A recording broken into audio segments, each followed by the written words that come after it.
Okay. What we try to do is to post whatever the latest training session is on our website so that people who aren't able to come and didn't know about it, because anybody who's registered will automatically get a copy of the recording. And then you're free to share that with anybody else. But there are people who sometimes find out later and they say, oh, well, how can I, come to a training session and it's not for another 6 months or something. So it's available there. And then I also say, always feel free to reach out. If you decide to try something and you're not sure if it's going to work, or if you are not sure if intellectual property rights are being protected, then just ask the questions and we will work with you to clear up whatever is there. Just really a quick developmental history of Energizing Young Voters, and I'm giving this to most of you who are new. We started in one school with one lesson and one presenter. That lesson was the first one that we're going to go through today. And from that, we have grown to the organization that we are today. And as you can see, it's now not only in New Jersey, but it is now being adopted by leagues across the state and used in classrooms across the United States, which is really exciting to me. It was kind of like one of those things that I saw in the future, but didn't think we would get here quite this fast. What we offer to you are tested programs. We have piloted everything that is on our website in middle schools, in high schools, and in colleges, mostly community colleges. And each time we knew we needed to massage them a little bit to make it appropriate for the audience, but they are useful. They can be implemented at any one of those levels successfully. We do know that you do have to stick to the script, though. That doesn't mean it has to be word for word, but we have had success going from, oops, somebody else just came in. This is what I mean. We've had success using these programs the way they're written.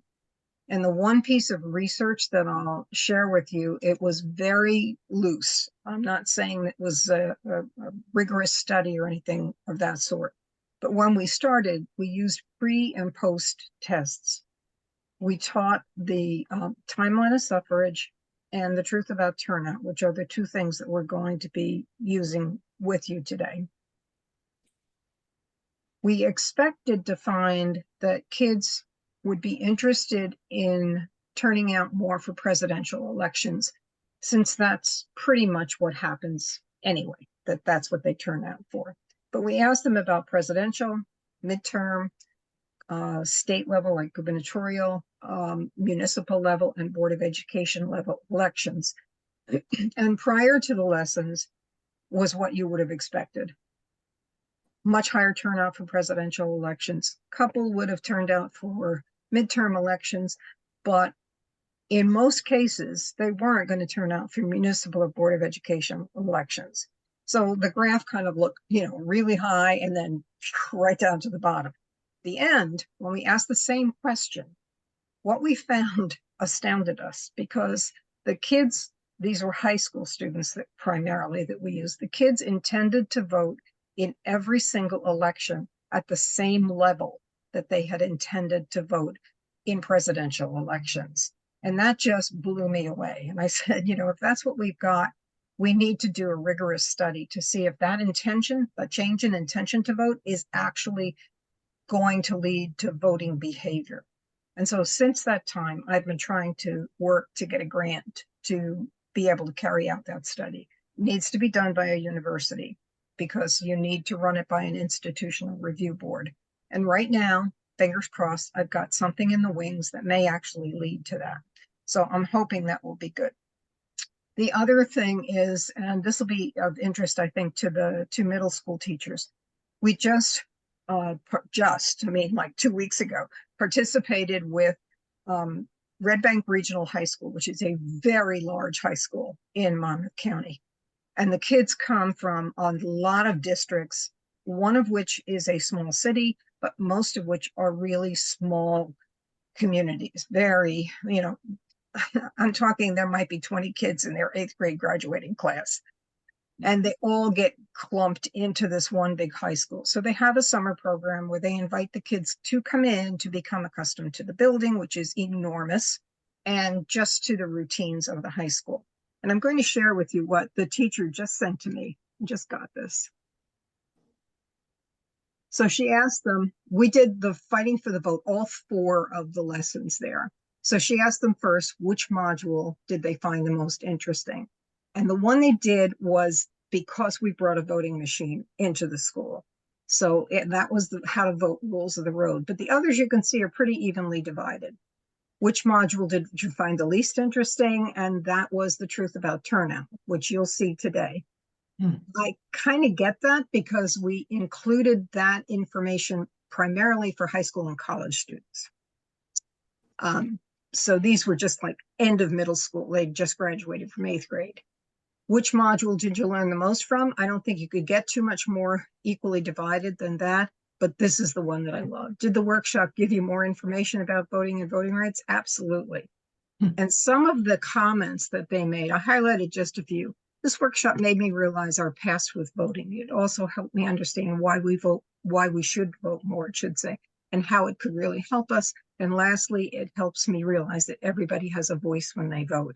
And then I'll just skip through.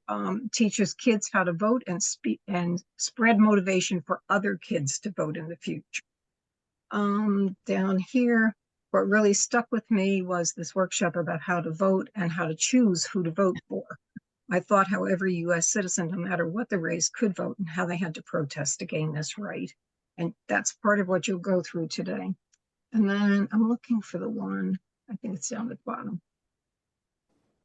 I like to learn how to pick a candidate based on what's important to me. And I thought it was cool when we learned about how different groups got the right to vote. And I liked that we had the cards with the different people on them to see how many people were denied the right to vote over time. And I ended with that one for 2 reasons. One of them is that stop the share. One of them is that we are issue agnostic. We reflect what the League's values are. So we are trying to empower voters and defend democracy. But the League is nonpartisan, meaning they don't take a position on candidates. They don't take a position on political parties.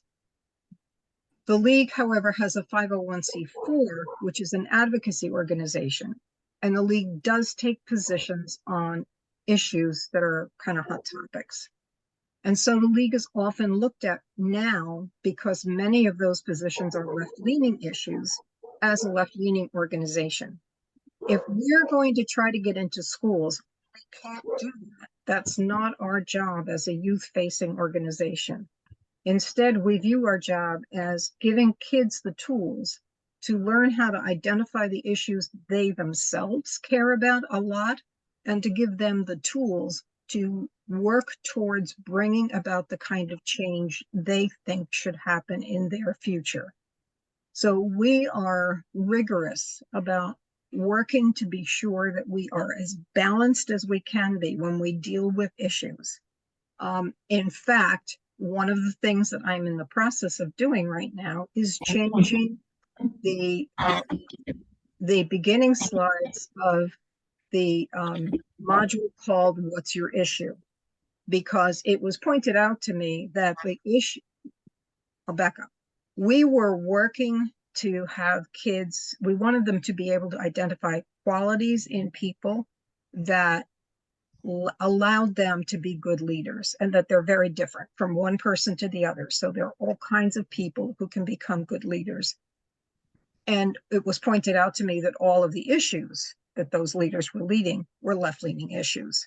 So I've chosen 2 of those to keep, and I am right now researching young people who are active leaders. So not social influencers, not social media influencers, but people who have actually jumped in there and tried to make change the way we try to teach these kids you can do if you use our democratic processes. That doesn't mean social media is not important, because it certainly is. but we're looking for the leadership qualities in kids. So that's the thing that we're working on right now. So issue agnostic is what we are. And when you go into schools, you can tell them that that is what we are. And if anything pops up that appears to be not issue agnostic, we need to know it because we will change. So that's one of the things. Following the script, however, doesn't mean that you don't adapt for your local situation. The lessons that we developed here in New Jersey might be mostly appropriate for Peary in Colorado, but there are going to be differences in what is important to people in her community, just as there were people in Arizona who had differences, and just as the Montana folks, as I mentioned, have learned that there are things that they need to address in their own communities. That's fine. And we will work with you if you need us to. If you don't need us to do the work with you, you can review, run it by us at the end, and we will actually post it on our website. And I'll show you that in a few minutes too. You have to be flexible in terms of urban and rural and suburban contexts as well, and then racial and ethnic contexts. I live close enough to large cities like Patterson and Newark and Passaic, and I don't teach the same lesson when I go into those schools as I do when I'm going into a rural school in Sussex County or down in Atlantic County in New Jersey. If you do take a module and you modify it yourself, the only thing that we ask of you is that you adhere to our intellectual property rights, which are very standard, and the slide is at the beginning of each one of the modules that we offer, and that you only use publicly available images. If we post it on our website, we need to be really sure of that because we've already been fined once for inadvertently having an image in a program that was not copyright free. Okay. We do offer other training experiences through the years. So and that's usually based on what's popular. The thing that of our programs that's the most popular is the one that you're going to be seeing today, and that's the Fighting for the Vote Timeline of Suffrage. I like it because it's a good one to start with because you can actually read the story as if it were a story. So you don't need to have a huge amount of preparation, and you don't need to do the research behind it because it's been done already. But as I said, we will modify if we find new things. In March and April, we do the Fighting for the Change, the first two, which will be tomorrow's during the August session. And then in June, we do Vote by Design because that helps people learn how to identify their own personally held values or closely held values and how to choose a candidate based on those values so that you're not just doing, not just using a 60-second spot on a TV or a TikTok or whatever it may be to make your decision. It's really thoughtful, and you can explain why it's important to you. And there's lots of other things that they learn in that lesson too. And then every August we have this week-long session. So what you're going to do today is experience the lesson yourself, one more person. And interspersed with that, I think I got her in. Oh, she's joining. Okay. Interspersed with that, I'm going to try to share with you how we do this remotely when we are presenting remotely and how we do it in class in person, because we're now back in person in most situations. Are any of you presenting remotely because of the distance between or in your communities? The league, I know in Montana does, right? Okay, so it sounds like mostly it's in person, and so that's what I'll focus on. But because you'll be experiencing the remote version, you'll know how it works there too, and I'll just go over that. Okay. Anybody who's here today, if you wind up thinking this is great and you want to become a presenter or you want to work with your league and you want me to help you out, I'm more than happy to do that. For the teachers here, if you would like me to come into your classroom or someone like me, like a trained league member, come into your classroom and do the first lesson so that you have somebody a guest speaker that you can come in, we're happy to set that up for you too, and then help you we do professional development for schools. So whatever helps you do your job is what we want to do, because the League is dedicated to helping young people learn how to be how to be good citizens, and how to use the vote is one part of that. Okay, that was a lot of talking. Before I share my screen and begin the lesson that you're going to see, any questions about all of that blabbing? Piri? No, I'm scratching my head. Your screen lit up, so I thought you were ready to talk. Okay. The first thing I'm going to do is go to the website, because I want you to know how you can access these programs yourself. The homepage on the website is energizingyoungvoters.com. And then there are 3 pages, or 3 subpages. So it's under what we do, or there'll be little images that will come up here. You're going to go to the educators and community groups page and scroll down halfway. And then each one of the lessons that we currently offer are here. If you click on the little plus sign, you'll see view module. And in this case, you'll see a couple of things. You'll see the avatars, and I'll explain what those are in a second. You'll see the slideshow and the script that is the original. And then, because there are states that are modifying it, there is going to be this tab for the state modifications. Montana's working on theirs. Colorado already has theirs, and they have changed the background, but not the actual content. There is the slideshow, and there is the script. And going back one more time,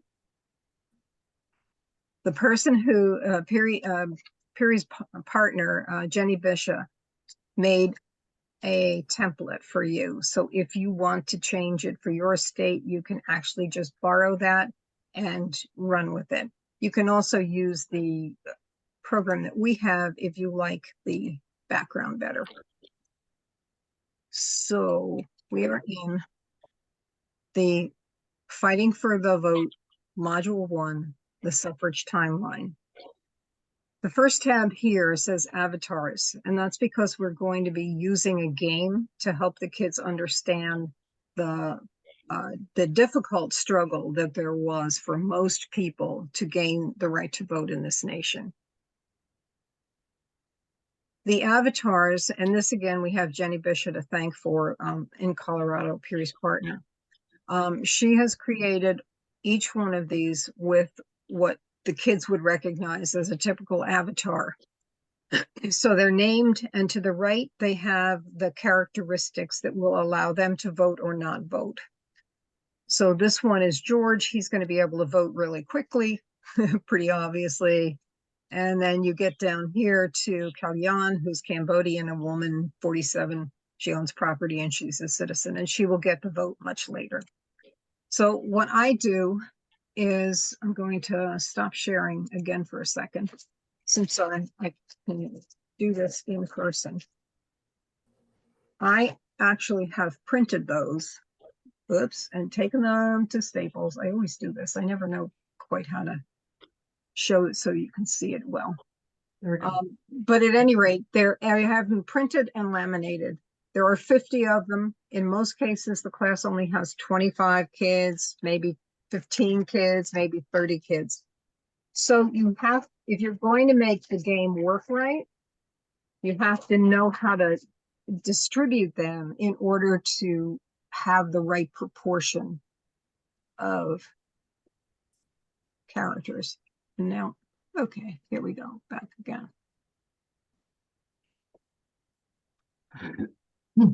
Pardon me while I mess myself up here. Okay. All right, so back to the avatar module. You'll see here the directions for distributing the avatars.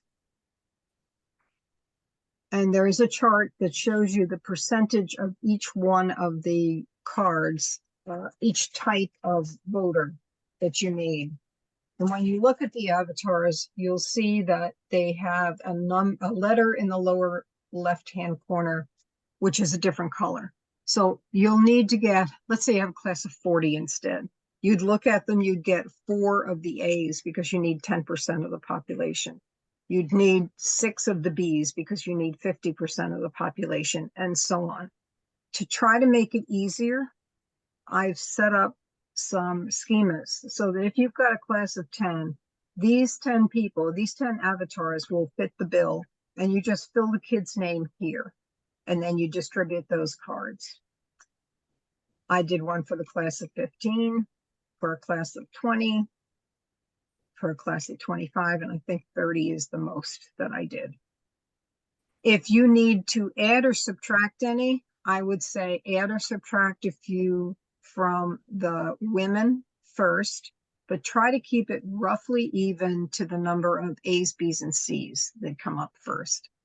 If I need to take more out, then I take out the ones that are at the very end. So those would be F's, G's, and H's. And instead, I just talk about those very briefly in the storyline. Okay, so that's the distribution, that's the avatars.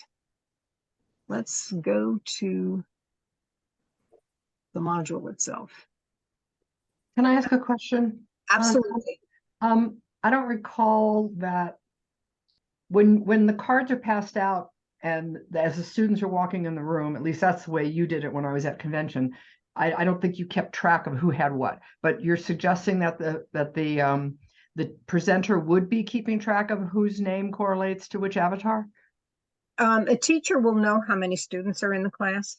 So I ask the teacher ahead of time, how many kids should I expect to have avatar cards for? At the convention, I knew there would probably be about 25 people in that room. Yeah. So that's what I judged it on. And then I had the rest of the cards arranged so that I had like 1A, 1B, 1C, 1D. So if more people came in after that, I'd be at least distributing them at somewhat levelly across the different things. But the chart suggests that the teacher is going to keep track of who's assigned to which avatar. Are you suggesting that the teacher do that? You don't have to do that if you're in person. I do it if I'm teaching remotely, because that way I can prompt people who might forget that they're supposed to be turning their screens off, because that's what they do. In person, you can actually walk around and you can see what is on their table or what they're holding in their hands. And you can see if an A has forgotten to stand at the right time. Because in your head, let's say you're doing 20. In your head, you know there should be 2 people standing up. And if they're not, then you prompt them a little bit. All right, so here is the original background for the slideshow the way it is. And as I said, you can use ours or you can change the background, but keep the storyline the same. This is what I mentioned before about the intellectual property rights. If you're making changes, the first and the most important one is that it has to remain nonpartisan and issue agnostic if it's going to be a part of what we do. And if you can't adhere to that, you can't use our name. We have to depend on you to verify everything for accuracy and for copyright restrictions.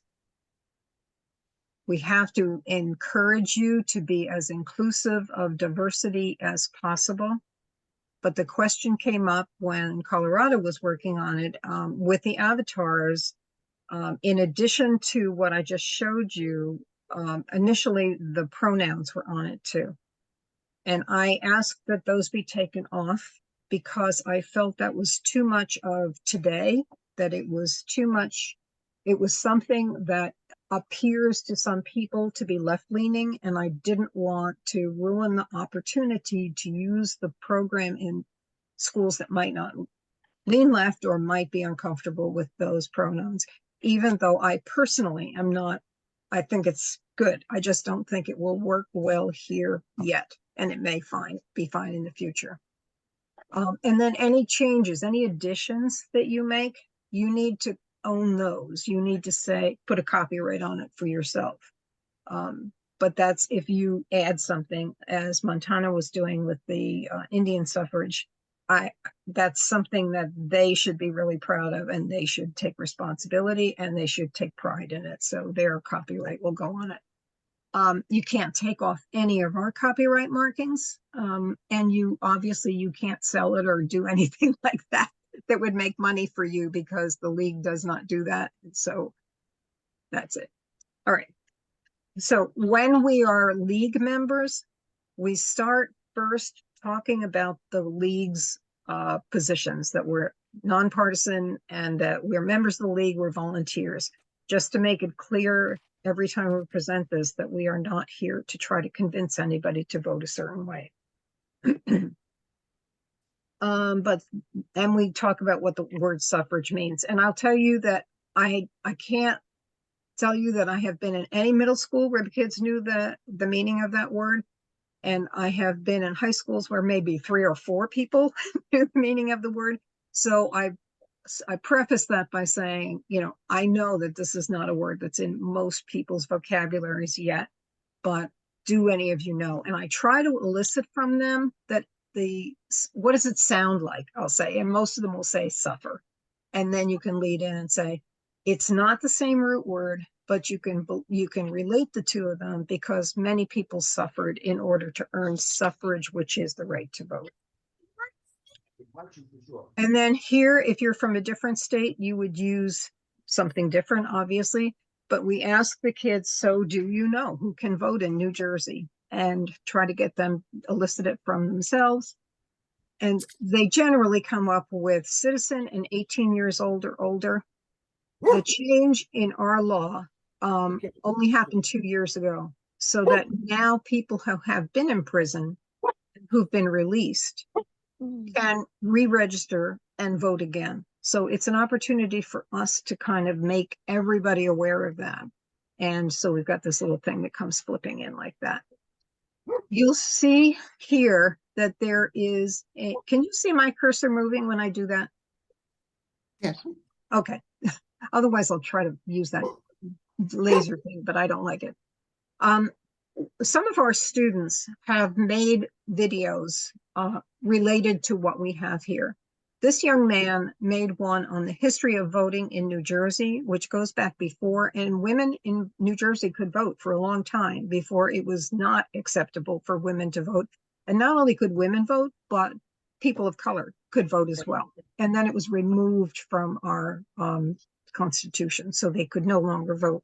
So he's made a short video about that. We have another young woman who has just completed a series of 4 videos on New Jersey government. And so those are going to be linked in appropriate places in each one of our programs.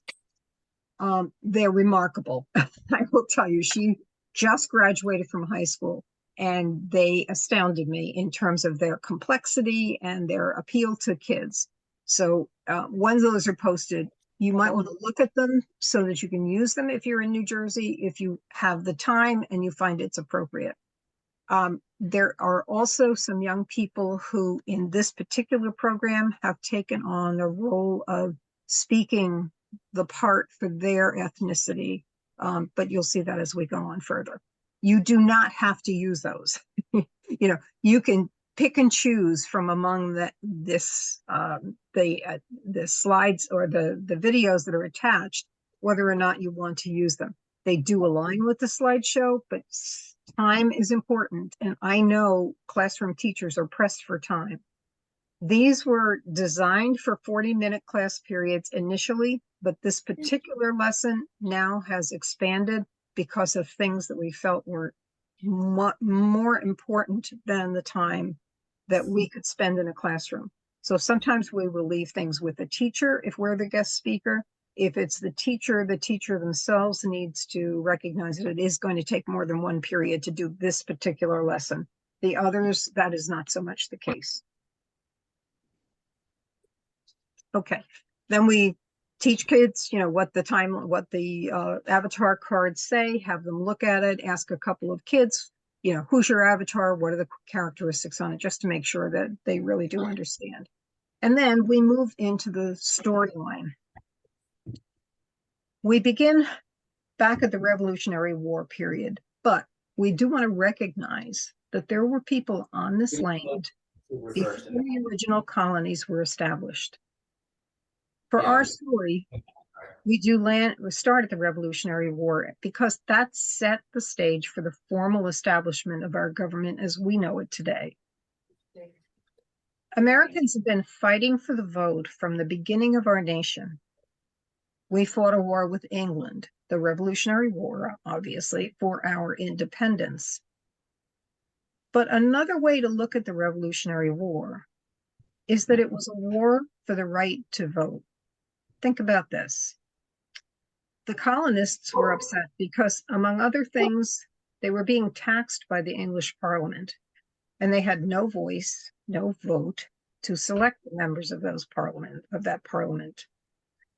I'm sure you remember the famous protest, taxation without representation, or the story of those angry colonists throwing tea into the Boston Harbor to protest a tea tax that they had no voice in. Or, and this you may not be as familiar with, the anger that they felt, the colonists felt, when England made a treaty with the Native Americans after the French and Indian War that prohibited Western expansion of the colonies. In the Revolutionary War, this was war for the right to vote, nearly 17,000 colonists died in action. And between 8,000 and 12,000 colonists were taken prisoner. And many thousands of those died of disease and the conditions that were in the prison. So we won the war, we gained our independence, we had the right to vote. Now they had to decide, how was that going to work? The new leaders of the nation, and you'll notice what they look like sitting in that room there. The new leaders of this nation met and argued, and I mean argued, and they finally agreed on the rules under which the US government would operate. And they set those rules down as the US Constitution. And of course, if I'm interacting with kids, I'm going to be asking them some of these things to see if they, just get a couple of voices participating, not just mine. Many leaders of this new nation opposed creating a strong central government. I mean, after all, they had just gotten rid of King George III, and they argued that the balance of power should favor the new states, not the federal government. I lost. And when it came to the debate over who could vote, John Adams spoke passionately about who should have that right. He said, "There will be no end of it. New claims will arise. Women will demand a vote. Lads from 12 to 21 will think their rights not enough attended to. And every man who has not a dime will demand an equal voice with any other in all acts of state. It tends to confound and destroy all distinctions and surrender all ranks to one common level." How prescient.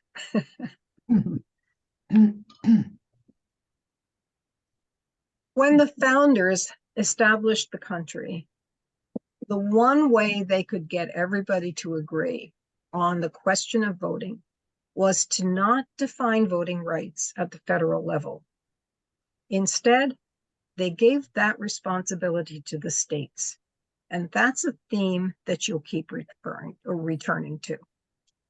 So it's 1788. It's the first election. I have forgotten something. Excuse me for just a second while I go back and get this. I hid this slide.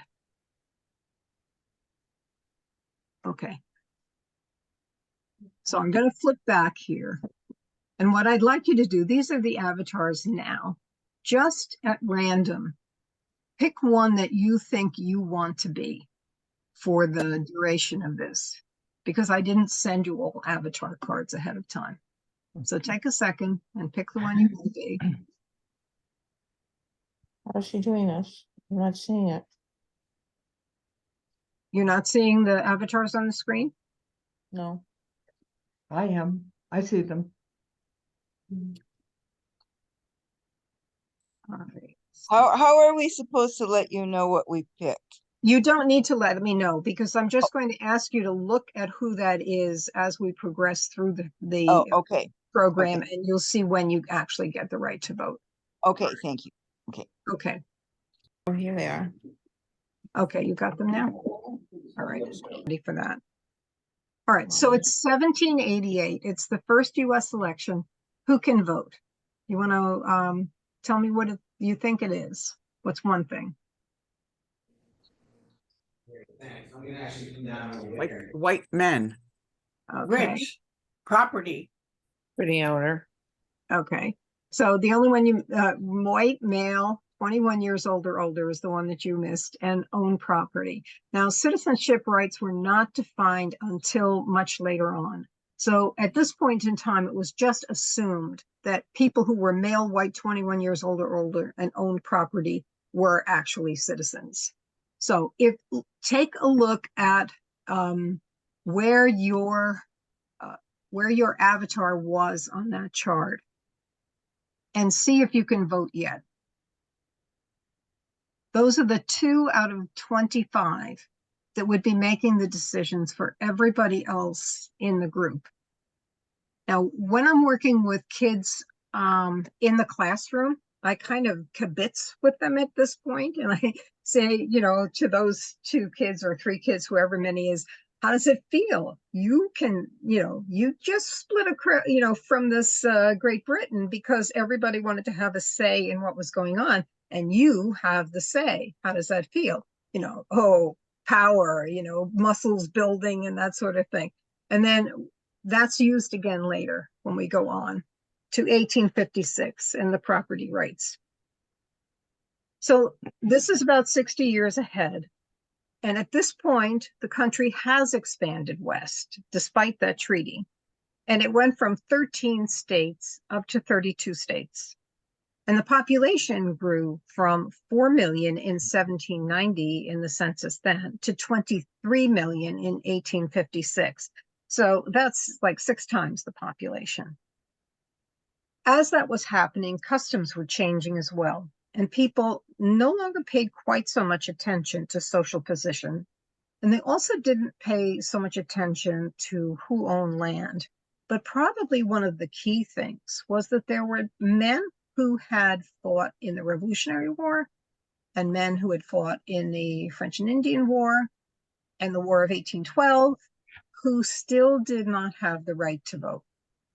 So at the time, because states had had power to decide who could vote, at that time, there were a group of men who went state by state by state to get each one of the states to agree to allow them the right to vote.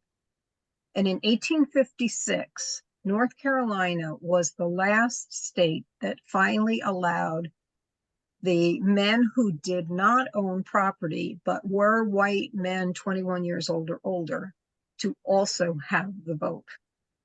So the only thing that you missed looking at was this. Okay, so it's 1856. Which one do we need to cross out? Property owner. Right. And so look at your avatar, and if you're one of these people, you can now vote. And the rest of us still can't. And so again, I kibitz in person with the kids and I say to the new people, so how does it feel now? Yes, we've worked hard, we've gotten the power, and so we can now make decisions too. And then I turn back to those kids who were the first ones that got the vote. And I say, how do you feel now? Because your power was just cut in half. And you see this look of recognition come on their faces. And it's like, ah. And so what I point out to them is that right back from the very beginning of our country, there was always this push and pull. As new people got the right to vote, the old people weren't so happy about losing some of that power. And so there was often a fight, often a struggle between the old group and the new group for the right to vote.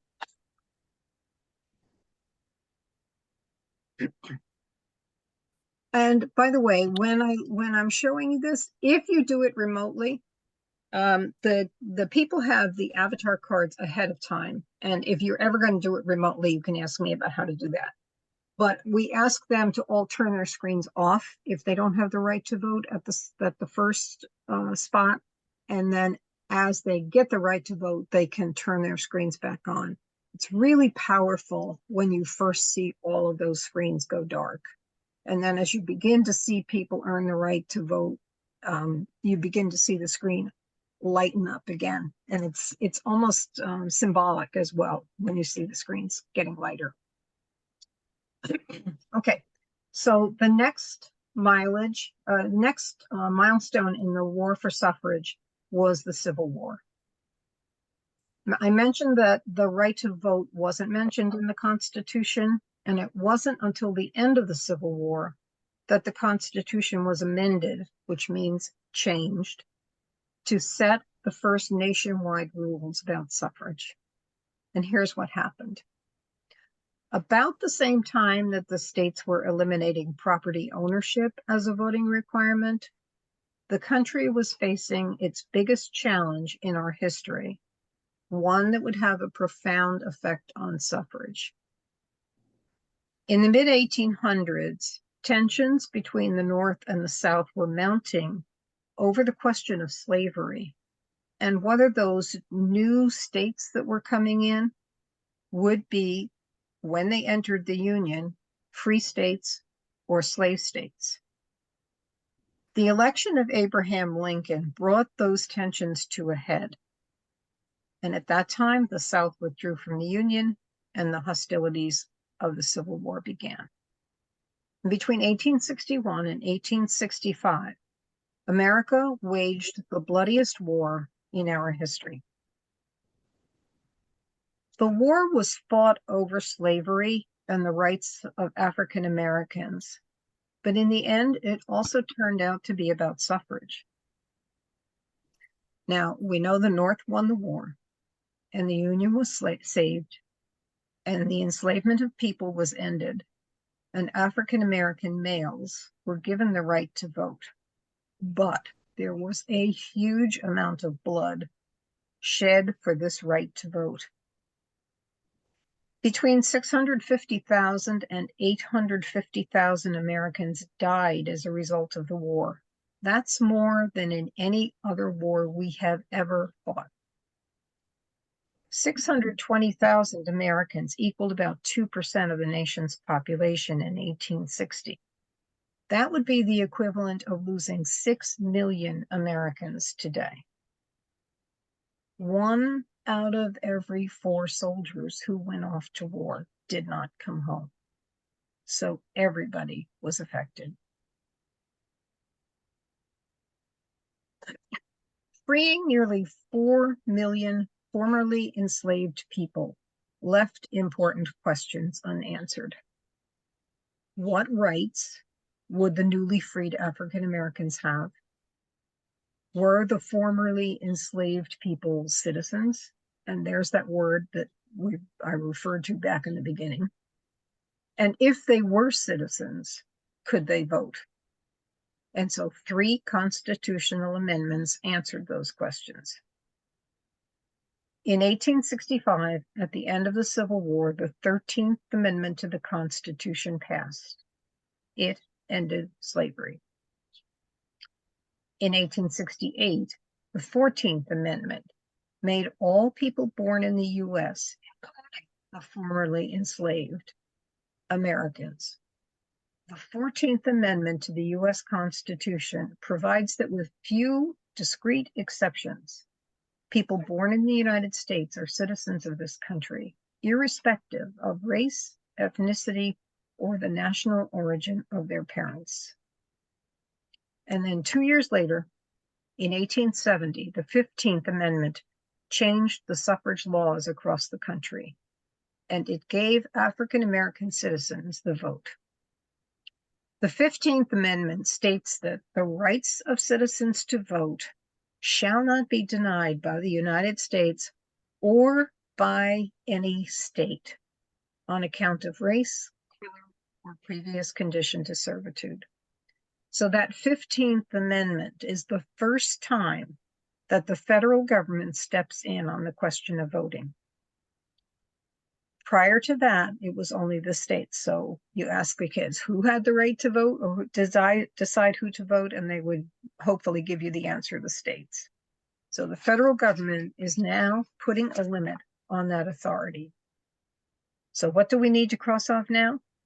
And the kids will say, white. And when you look at the room, this is the number of people who will be standing. And that's usually pretty eye-opening because you almost figure that it's going to be about half, but it's not.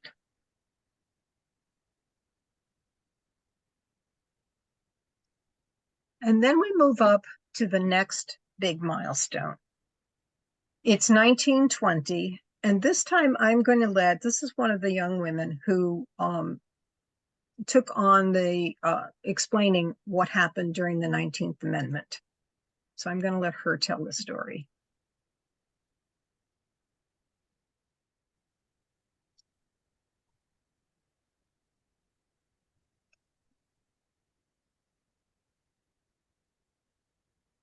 We can't hear her. Oh, yes, thank you. Wouldn't you think after I had done this so many times that I would have it down pat, but I don't. Well, we'll be more forgiving of ourselves then. Well, good.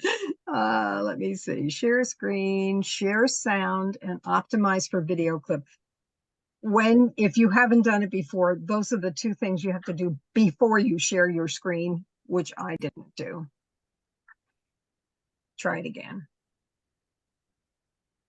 It is now 1920. It has been over 130 years since all white male citizens were given the right to vote. It's been more than 50 years since the 15th Amendment gave Black men the right to vote, but women still have no constitutional right to vote. Many women had learned that they could make their voices heard during the struggles to abolish slavery and reduce alcohol consumption. They discovered that they could speak in public and influence political decisions. They decided to try to gain the right for women to vote. They marched, gave speeches, and lobbied politicians. These women were called suffragists because they were fighting for their suffrage. Susan B. Anthony was one of the most famous suffragists. By the early 1900s, a new generation of women took up the fight. They wanted a constitutional amendment to say that states could not deny the citizens the right to vote based on sex. These women suffragists were unstoppable. They marched, they sued, they lobbied, they picketed outside the White House for more than a year through rain, cold, and blizzards. They were harassed, even by other women, many of whom did not want the vote. When President Woodrow Wilson lost his patience with their picketing, they were arrested. Some suffragists were arrested. They could have paid a small fine to be set free, but they chose to go to jail. They wanted their stories to be told. Some of the jailed suffragists refused to eat. They went on hunger strikes. They wanted people to know that they were willing to die to get the vote. The women on hunger strikes got thinner and thinner and weaker. They needed help to walk. Their pictures were in the paper, and President Woodrow Wilson, who refused to support a constitutional amendment for women's suffrage, was worried a suffragist might die. To make sure they didn't die, the starving suffragists were force-fed. They were strapped down, a rubber hose was pushed down their throat to their stomach, and liquid food was poured through the hose. Finally, after all these struggles, President Wilson gave in. He agreed to support the suffrage amendment, and the women were released from jail. The 19th Amendment, guaranteeing the woman the right to vote, was ratified and made into the law of the land in August 1920. However, let's remember that women of color would still have to fight for their vote long after the women's suffrage movement was over.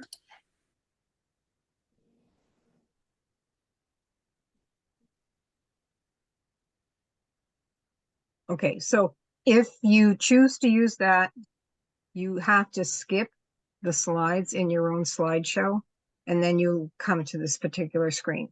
So it's 1920. Who can vote? Which one do we need to take out? Obviously, it's male.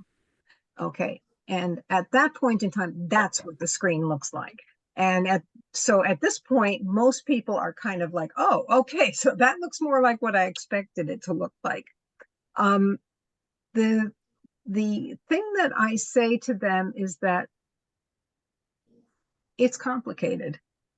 Yes, women could vote after the 19th Amendment, but not all men and not all women, or not all women and not all men. So at this point in time, even though in a classroom now these kids are standing, I'm going to have to ask some of you to sit down. If you happen to be a Black man or a Black woman, would you please sit down? If you happen to be Asian, would you please sit down?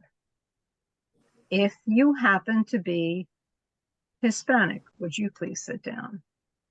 Or that was Native American. If you happen to be Hispanic, would you sit down? If you happen to be disabled, would you please sit down? And that's what you're left with. And then I ask the kids, what does that look like? How many people?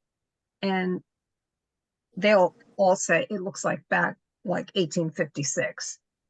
And then with the older groups, with high school and college, I don't do this with middle school, but you middle school teachers would know better whether it would work with yours.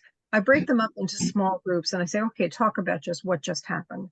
Remember when we talked in the beginning about the pushback, how one group was not happy when another group got the right to vote? How did you feel if your avatar was made to sit back down? How do you feel if your avatar is still standing?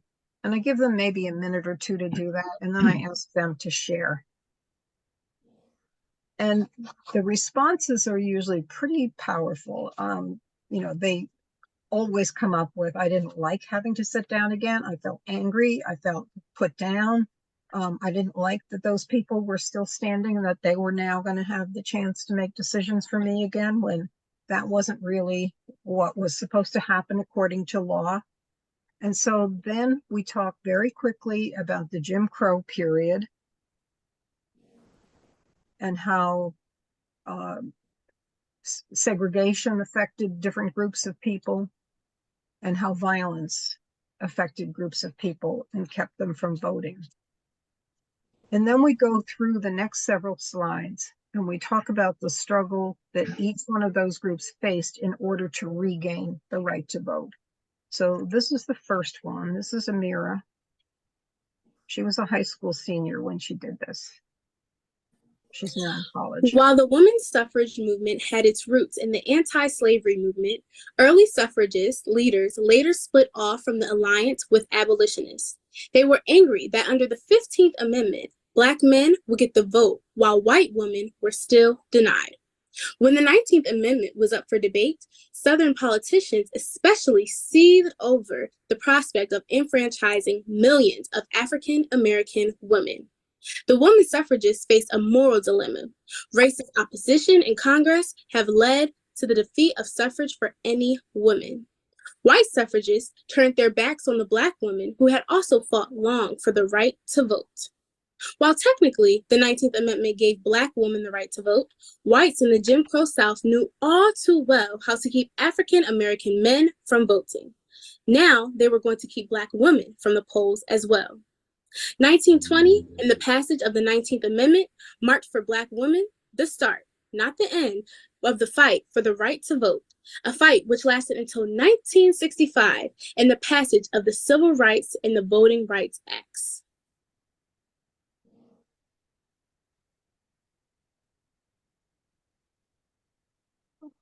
Now I'm going to have to go back and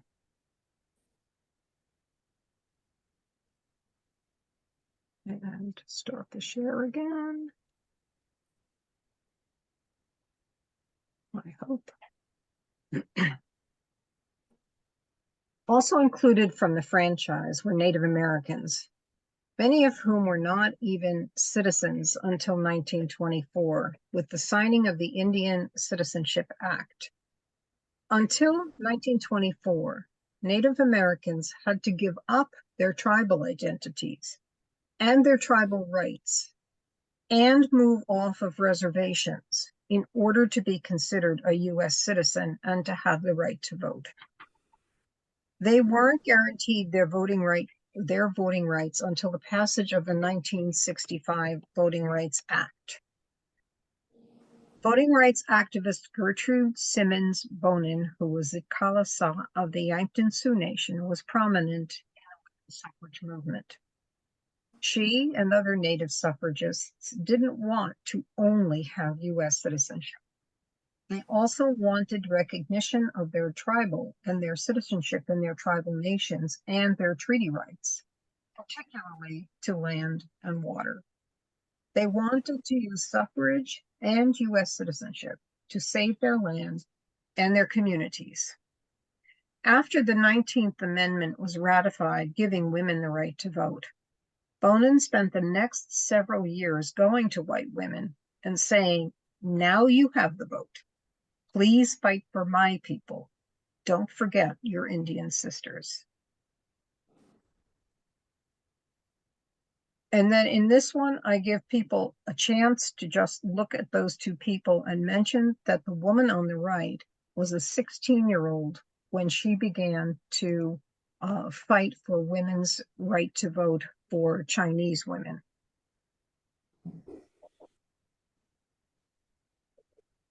Along with African Americans and Native Americans, other groups continued to be excluded from the vote. Asian American immigrants, who were long ineligible for naturalized citizenship on account of race, only won the vote starting in 1943. Among those advocating for both women's suffrage and immigrant rights was a young woman named Mabel Ping Hua Lee. She was about 5 when her family managed to immigrate from Canton, China to the United States. She was able to, in the 1900s, through a narrow exemption in the Chinese Exclusion Act. Starting as a teenager, no older than many of you, Lee became a powerful voice in the suffrage movement. People talked about her speeches and how the audience was Mabelized by her ability. White suffragists thought she was amazing, so much so they asked the 16-year-old Lee to march on horseback at the front of a major suffrage parade in New York City in 1912. It would take more than 20 years after the 19th Amendment ratification for Lee and other Chinese American immigrants to become eligible for citizenship and thus win the right to vote. It was not until 1943 and the passage of the Magnuson Act that Chinese immigrants could begin naturalizing as U.S. citizens. Truly broad access to American citizenship and voting rights was not available to Asians and Asian Americans until the Immigration and Nationality Acts of 1952 and the Civil Rights Act of 1965. These acts removed race as a barrier to immigration and citizenship, effectively ending 2 centuries of restrictions and legal disenfranchisement. Along with African Americans,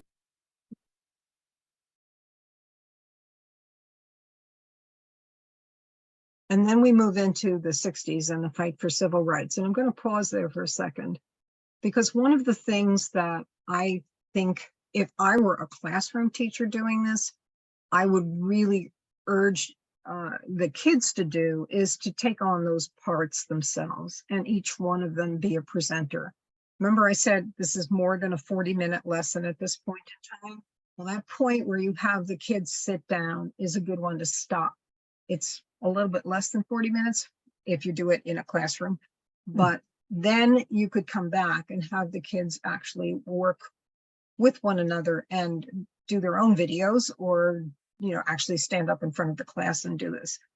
I've got a 14-year-old in Red Bank this past 2 weeks when we did that, who actually worked with us and actually presented a good part of the program each day. So kids as young as 14 can do it. And I have had young middle school kids want to do it too, but because of privacy rights, I can't use their stuff because I can't get, permission from the school. Sometimes I can get it from their parents, but not from the school. And so I just don't want to create a situation there that's not going to be workable. From this point in time, then we move on into the civil rights movement. And that's another thing which as a teacher in the classroom, you can make bigger or you can make smaller depending on what your curriculum requires. But this is what we do. Okay. The 1960s were years of social upheaval that included the national movement to end jail.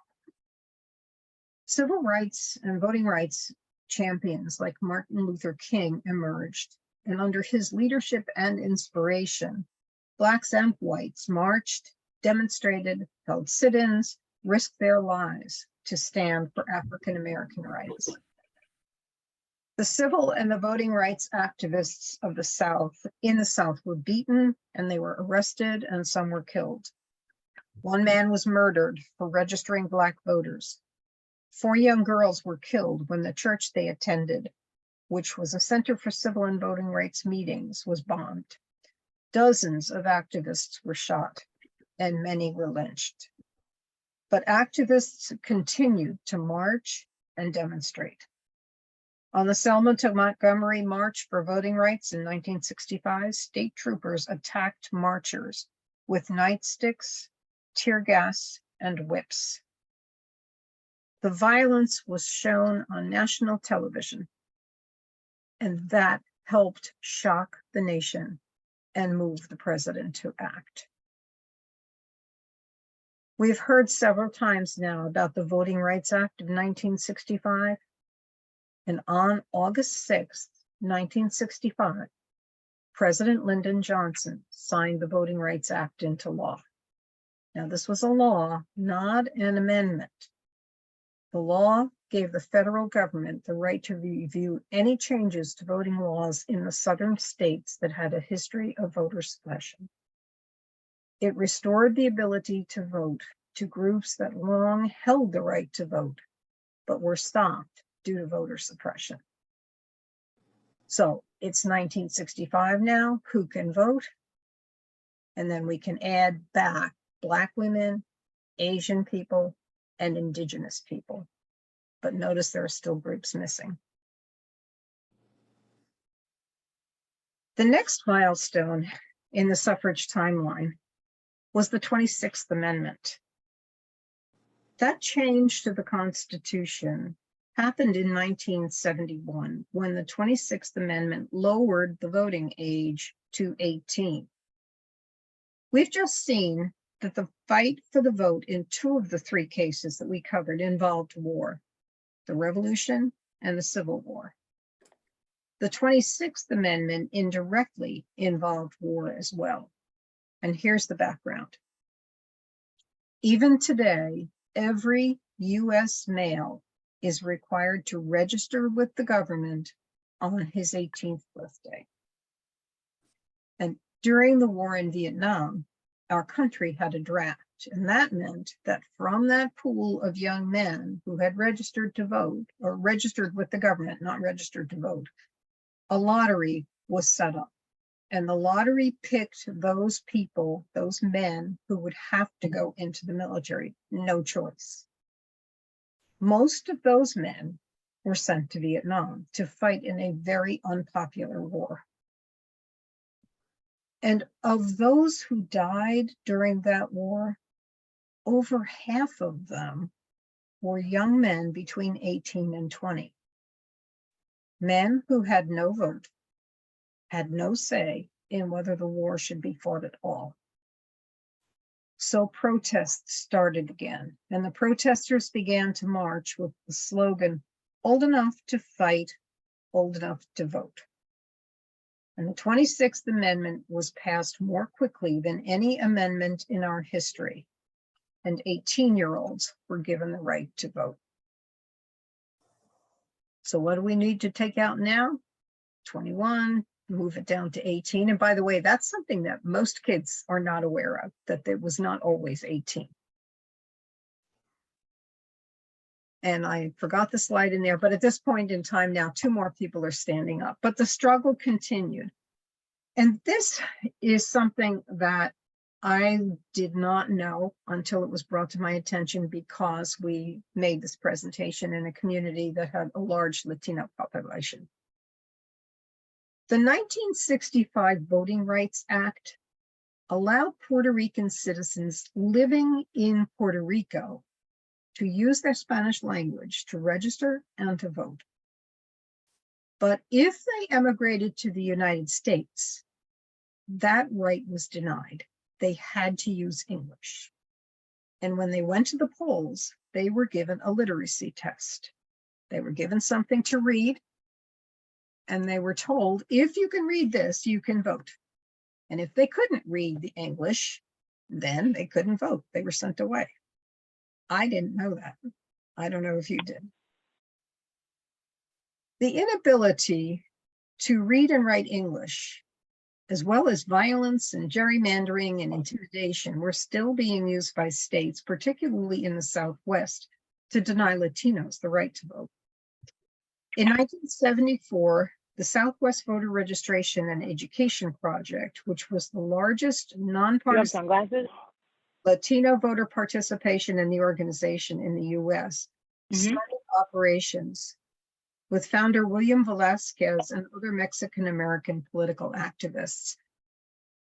On August 6, 1965, now that's exactly 10 years after the Voting Rights Act of 1965, President Gerald Ford amended that act to also end discrimination against so-called language minorities.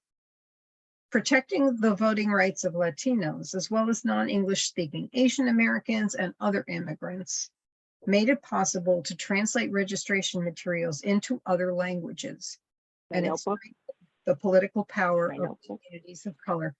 Someone again doesn't have their mute or their screen on mute. If you would do that, I'd appreciate it.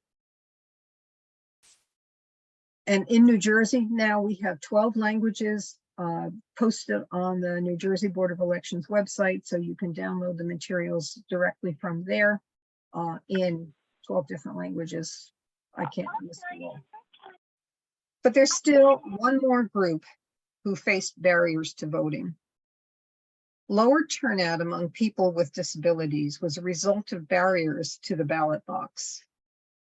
Imagine using a wheelchair or a walker and not being able to enter your polling place because there was no ramp, or the doors were too narrow or hard to open, and they lacked automatic openers, or the pathway to the voting area was obstructed or lacked proper signage.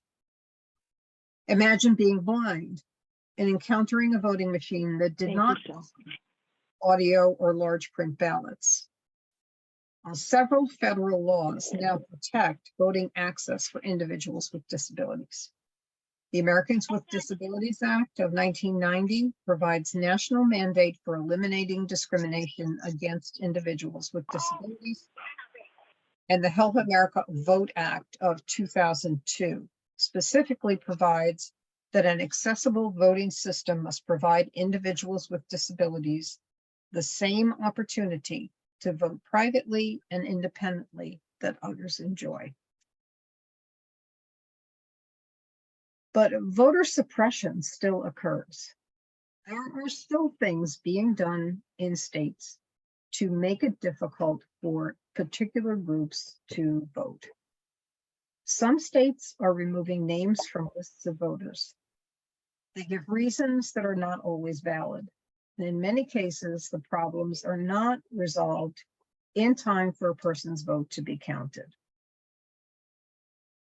Another thing that happens often is closing polling places. Elections officials sometimes shut down polling places in neighborhoods or cut back on the number of voting machines in those polling places. And it means that voters in those neighborhoods sometimes have to wait hours in line to cast their votes. And of course, if you have a job, that might not be something that you can afford to do. And a third thing that happens, and that particularly affects young people who are going away to college, is that some states, not New Jersey, because when we're talking in New Jersey, we want to make sure the kids understand that, and you would do that for your own state.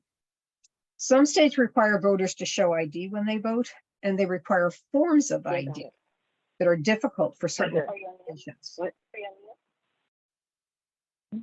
For example, some require street addresses, and this happened, I think, in North Dakota, if I'm not mistaken, where there was a law passed that required voters to register with a street address. And on the reservation, there were not street addresses, that post office boxes were used. And so very quickly before the deadline for registration, the tribal elders needed to make sure that there were street addresses available for every single person who was eligible to vote and have them register with that street address. In Tennessee, there is a requirement that you have a Tennessee driver's license in order to register to vote. When young people go as freshmen to a college down there, they don't necessarily realize that in time. And so they don't get their driver's license, and then they can't register to vote in Tennessee. Now, of course, they can if they're from a state that allows vote by mail back in their home state, but often that piece is missing. And so young people are kept from the ability to vote. This has happened within the last 10 years. In 2013, a landmark decision by the Supreme Court effectively struck down the heart of the Voting Rights Act of 1965. And I can almost see why, and I can think that it could have been predicted. And I think that there were people on the court who did kind of have the foresight to see that it could be a problem. But again, when you've got to get something decided. So at the core of the disagreement was whether racial minorities continued to face barriers to voting in states with a history of discrimination. So the Voting Rights Act only applied to those southern states that had a history of discrimination. And there were plenty of other states that had a history of discrimination too. I suspect that had the Voting Rights Act not had that one particular clause in it, that it would still be in place, but it did, and it's not. So by a 5-4 vote, that section of the law that referred to the specific states being called out, and the fact that the law was old and people claimed that it didn't reflect current reality, made the law go down. So the struggle's not over. In 2021, right after the last election, one example we can use is that there have been many changes in voting laws. This is just a summary of what's going on. This is a promotion for us. That QR code takes kids to a form where they can learn more about Energizing Young Voters. Ambassadors program is something that I'm not going to get into today, but you can find out more about that if you go to our website or you click on that link. And then those are our socials. So I am going to stop sharing and get back to see my lovely people who are here. All right, obviously I read that, and this is the talkiest one of our lessons. They are not all like this, but this is the story. And I think if you think back to those graphs that I showed you right at the beginning, the kids still got a lot out of it. So it's not something that you can't do by sitting with a book in front of you as if you were reading a story to them. But then don't read it, with your nose in the book. Try to read it like it's a real story that you're telling them. Okay, so give me some feedback and ask me some questions, and then we'll have a short break and we'll come back for the others.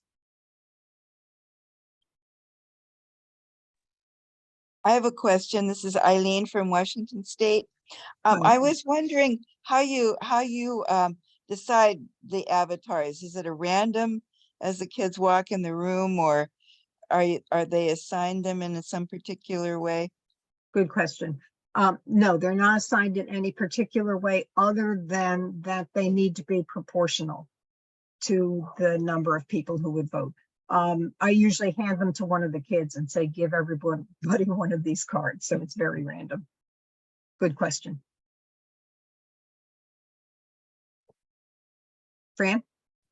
In reference to who can administer the verbal part of this, I would imagine the teacher could actually assign a number of the students to take pieces of this. Mm-hmm. Yes. Or even have one. I'm trying to think how to get schools engaged in this. And, there are also clubs at the schools. I just think to have a variety of presenters, besides, of course, the League of Women Voter trained volunteers, really gives it a nice slant to get the kids involved, to speaking. It just, I mean, kids they turn off their teachers. Come on. Yeah. Oh, don't say that. Oh, I'm sorry. And I was just thinking how to keep the spark in this, the spark, the interest, them not nodding off. And I would want kids involved in taking, you do Yeah. these slides, you do these slides, you do the, I don't know. That's how I would do it. Or if I was even, if I was the outside speaker coming in as the League of Women Voters, I might talk to the teacher and say, would you like any of the kids to present along with me? So it just gives it a pizzazz. So Yeah, that's what led to the kids suggesting that they do the parts of it that are videoed on there. And I'll tell you that I can see kids perk up once there's a younger face and voice on the screen. So I think you are making a good point there. So any other questions about that? Yeah, Yes, if go ahead. you are interested in becoming a trained volunteer, do schools reach out to you for the program and then you reach out to some of your trained volunteers and say there's an opportunity here?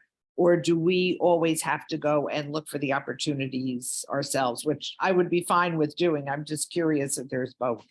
It happens both ways. In the beginning, it's the league reaching out to schools to try to promote the programs, because if you don't know something exists, how do you know to ask for it? You know, and So it's the individual local leagues that would do it. So I would go to my league in Ridgewood and say, hey, I'm a trained volunteer now, help me to get Mhm. some schools. Mhm. Okay. And you have other people in your league that I know who would be, I'm sure, willing to support you or to work with you.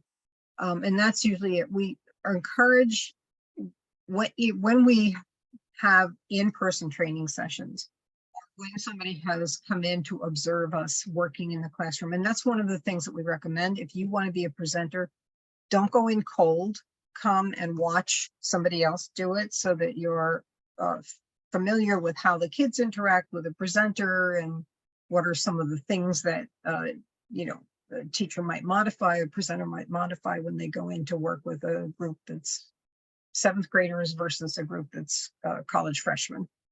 And then work with somebody else. Don't try to do it all by yourself. And that's not just to provide you with the support of another person in the room with you, but we've had situations, for example, one of our presenters went into a coughing jag and simply couldn't go on. And the other presenter just moved right in and took over. So that's unusual, but it can happen. And it's really nice to have a second person in there because you can play off one another. We usually work ahead of time if we're doing a presentation in the school and decide who's going to take what parts of the program, whatever program it is, who's going to take what parts to run. But then the other person can jump in because, you know, when you're on your feet and working with kids, you forget some of the things you were going to do. And so you've got a backup there who can help to fill in whatever pieces might have fallen by the wayside. Fran, wait a minute, did that answer your question, Beth?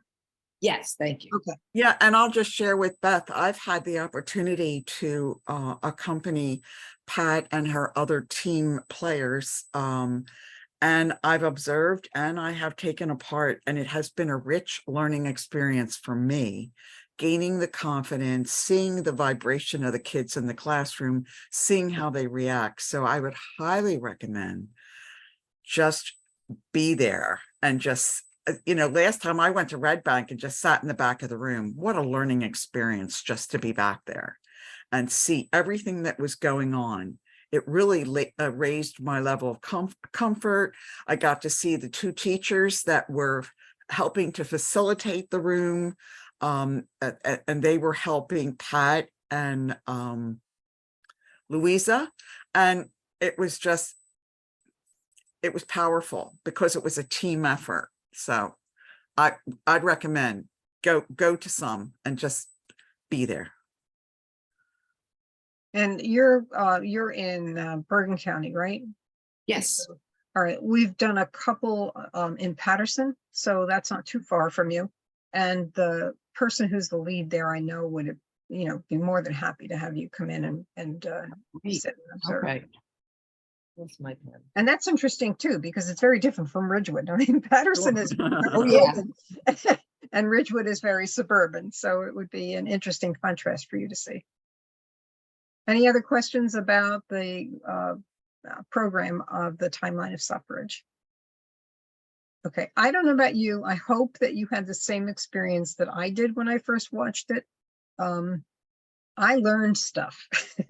I thought I knew a lot before I went into that class. So maybe some of you are more expert than I was, but I think that if adults my age can learn something new, then so can kids. Even if they're not going to remember everything, and they're going to remember some things incorrectly. And that's one of the reasons why you ask for feedback, so you can clear it up when there are questions. But they always come away with something they didn't know before. And the ones that I love are the ones that say, I never realized how hard it was. And so I'm not going to waste that opportunity. And we get that kind of feedback often. So, Pat, yes. you indicated that typically this is, most of the classes are 40 minutes. However, this one is longer. Right. And so what typically do you do as the handoff to the instructor, the teacher? I usually talk to them ahead of time, Fran, and find out, Cool. Explain what the program is like and ask them, what they think might work for them. Even if you stop the lesson at that point where I said, before you learn how the other groups gained the right to vote after 1920, if you stop there and then jump to the 26th Amendment, you're still giving them the overview of the timeline, and that will fit in, because it's those pieces in between that we added because we realized that that there was a lot of the history. It's embarrassing to say, but this was a very white program when we began the whole lesson. So it's been modified since then. Okay, let's see, it is 2:30. Let's come back at 2:45, and then we'll go quickly through the next one, and you'll see how that works remotely and in person. See you in 15.